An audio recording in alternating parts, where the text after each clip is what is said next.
সুনামগঞ্জে আওয়ামী লীগ নেতা ও জেলা পরিষদের সাবেক সদস্যের বিরুদ্ধে সরকারি কৃষিজমি দখল করে পুকুর নির্মাণের অভিযোগ উঠেছে।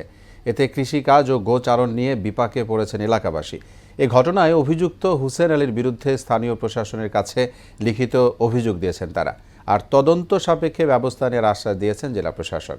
সুনামগঞ্জ থেকে কুলন্দু শেখর দাসের প্রতিবেদন, জানাচ্ছেন আফরিন পপি।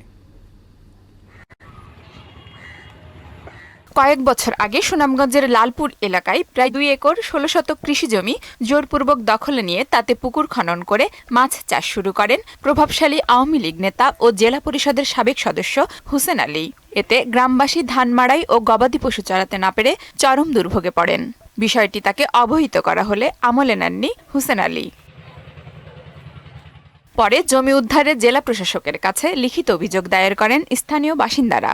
আমরা গুরু চড়াইতাম, বৈশাখ মাসে ধান লইতাম, কিন্তু লালপুরের জনাব হুসেন আলী সাহেব উনি আওয়ামী লীগের নেতা হিসেবে কিছুদিন পরে দেখা যায় কি জায়গাটা উনি খনন করে পুকুর বানাইছে। প্রথম পুকুর খুদে পরে কিছুদিন বাধা আছে, পরবর্তীতে 2-3 দিন বন্ধ থাকার পরে উনি কিভাবে কি লিজ আনছে না কি আনছে কিভাবে বাধা ছুড়াই আবার এটা পুকুরে রূপান্তরিত করছে। সরকারের কাছে আমাদের আবেদন, এই জায়গাটা আবার পুনরায় হাট জায়গাটা যেভাবে আমরা গুরু বাছুর চড়াইতে পারি, হাউরের ধান জায়গাটা লই দিয়ে আমরা বাড়িতে নিতে পারি।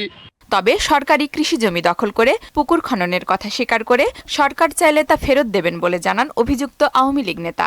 পূর্বের থেকে আমি কইছি এটা সরকারি হাঁস, ওহনো কোনো হাঁস আমি কোনোদিন জোর পাবো না। আমার আগে যারা দহলে আছেন এর কাছ থেকে আমি হাঁস জায়গা কিনা লাগছি। সরকার আমার আবার বন্দোবস্ত দিয়ে আমি হেসারত দিয়ে আনতে রাজি। যদি সরকার মনে হতে না দিত না, আমি ছেড়ে দিত রাজি। সরকারি জমি দখল করে এলাকাবাসীর দুর্ভোগ সৃষ্টির অভিযোগের সত্যতা নিশ্চিত করেছেন জেলা প্রশাসকও। খাস জমি শ্রেণী পরিবর্তন করে মাছ চাষ করছে মর্মে আমরা একটা অভিযোগ পেয়েছি। এটি আমরা অভিযোগটি তদন্ত করে দেখব। তদন্ত করে যদি শ্রেণী পরিবর্তন করে মাছ চাষের বিষয়টি সত্যতা পাওয়া যায়, তাহলে আমরা আইন অনুসারে প্রয়োজনীয় পদক্ষেপ গ্রহণ করব। বিষয়টি তদন্ত করে দোষীদের বিরুদ্ধে ব্যবস্থা নেওয়ার কথাও জানান তিনি। আফরিন পপি, মোহনা সংবাদ।